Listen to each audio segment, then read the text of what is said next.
so that ruining the lives of others so that he could live it up. He knew that his whole life had been a disaster. He knew that he deserved to go to hell when he died.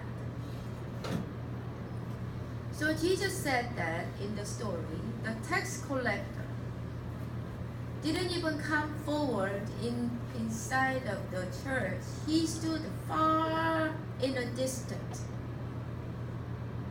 He wouldn't even walk up to the front of the temple. He would not even look up to heaven to pray. He was ashamed of his sin. And he was beating his chest.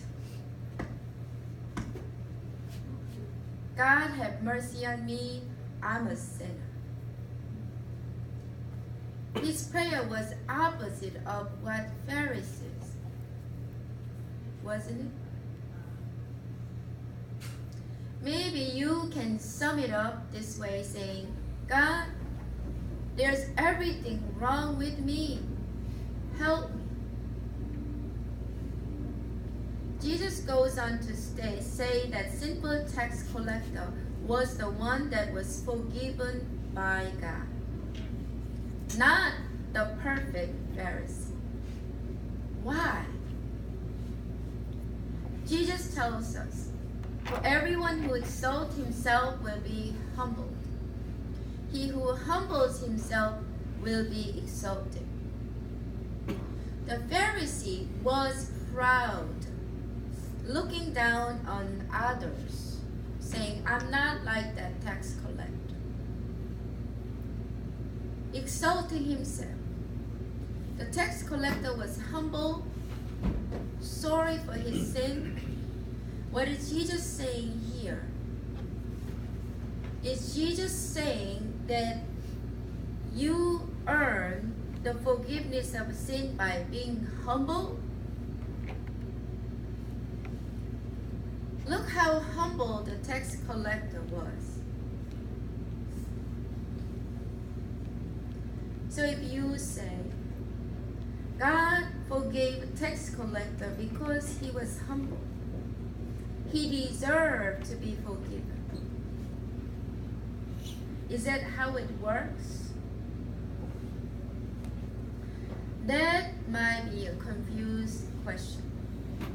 That might be many people say, yes, God forgives humble people. But then if we say God forgives humble because he was humble and God forgives humble people, then your salvation would be completely depending on you. If you are humble, you show humility, you are forgiven. People who are arrogant, unwilling to be humble, are not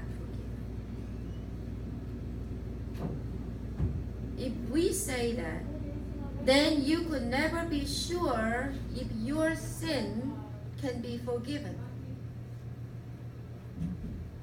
You will never know, because what is a measure of a humility?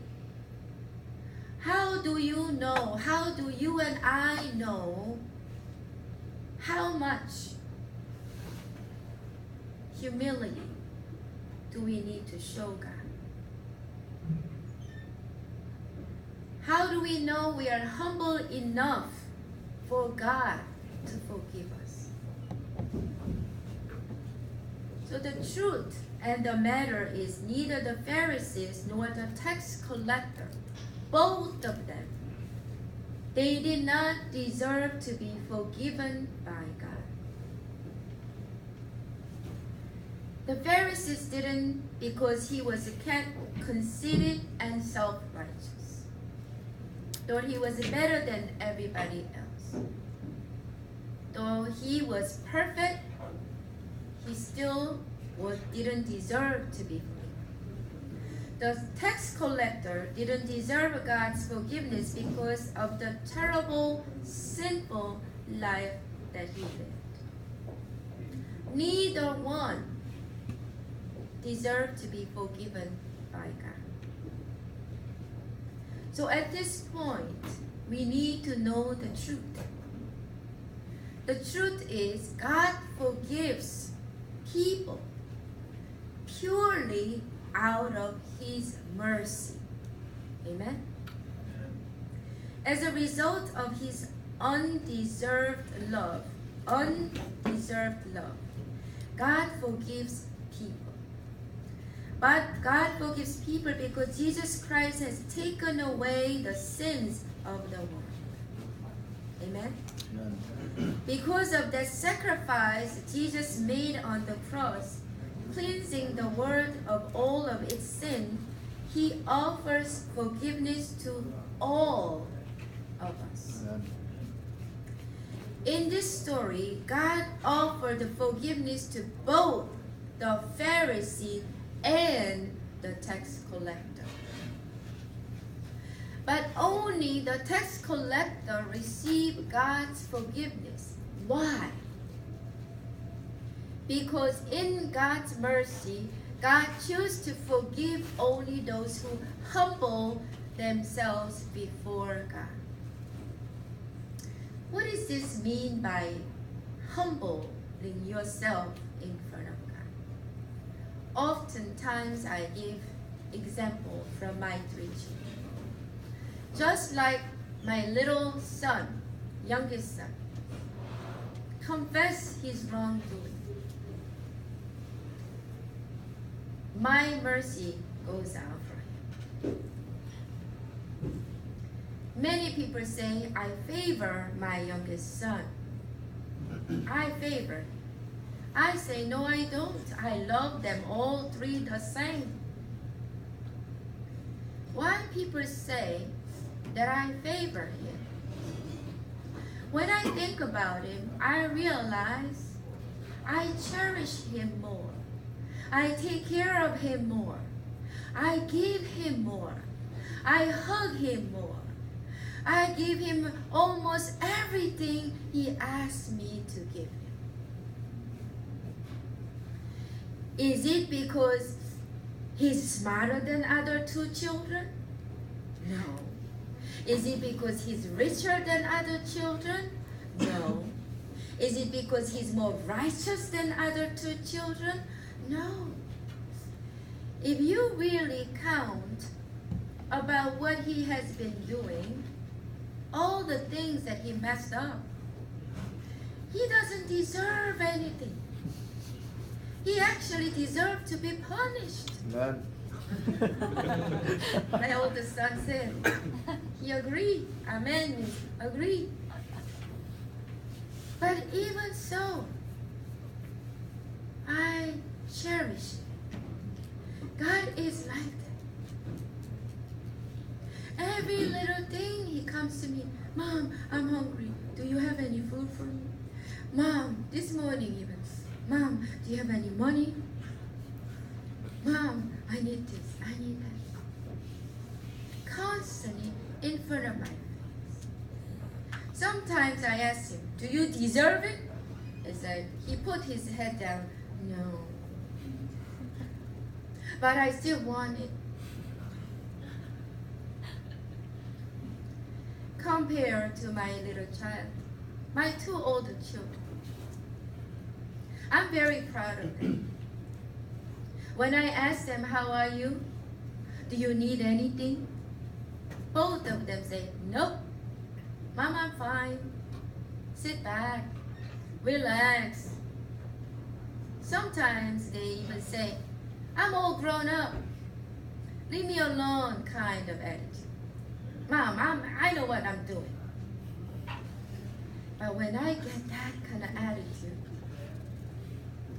I'm very feeling cold, discouraged, disconnected.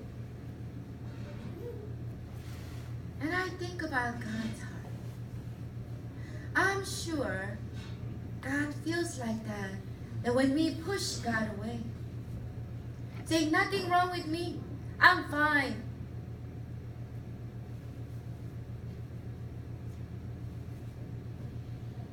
we need to remember, when we come to God and say, Lord, have a mercy on me, I'm a sinner. I need you for everything I do. That those humble people, God will recognize and reach out to them, love them, provide them. Amen. Just like I reach out to my son and provide him a wife.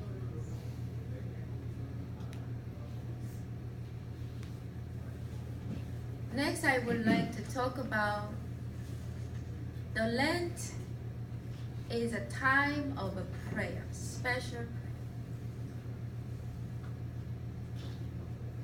If you say, why is the Lent is a special time of a prayer? I want to point out to the Bible verse. Matthew chapter 5 verse 4. Jesus said, blessed are those who mourn, for they will be comforted.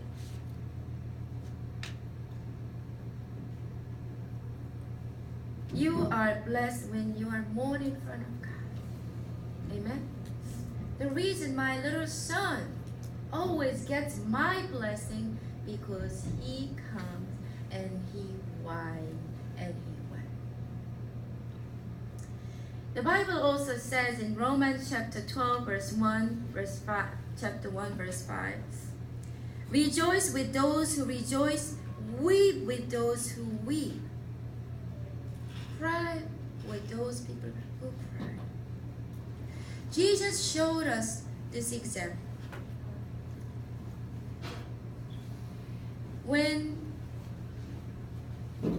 When Jesus saw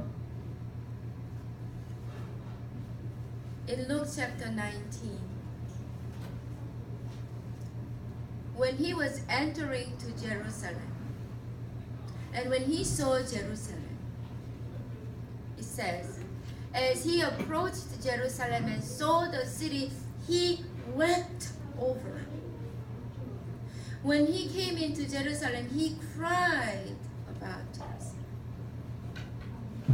And he said, if you had only known this day what will bring you peace, but now it is hidden from your eyes. The days will come upon you when your enemies will build the embankment against you and encircle you and hem you in on every side. They will dash you to the ground, you and your children within your walls. They will not leave one stone on another, because you did not recognize the time of God's coming to you. What was Jesus saying? Jesus was saying that Jerusalem temple and Israel will be destroyed. Also, Jesus was telling us the time is coming near that we will no longer be able to save ourselves and our loved ones. Then Jesus went into the temple, it says in Luke chapter 19, verse 45. When Jesus entered the temple court, he began to drive out those who were selling. And then he says, it is written, he said to them, my house will be a house of prayer, but you have made it a den of robbers.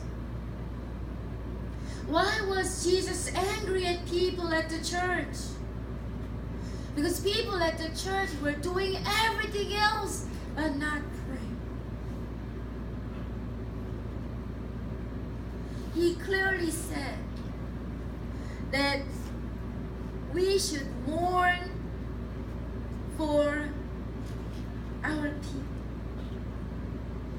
In Luke chapter 23, verse 27, a large crowd of people following him, including women who mourned and wailed for him, because they saw Jesus was walking with his cross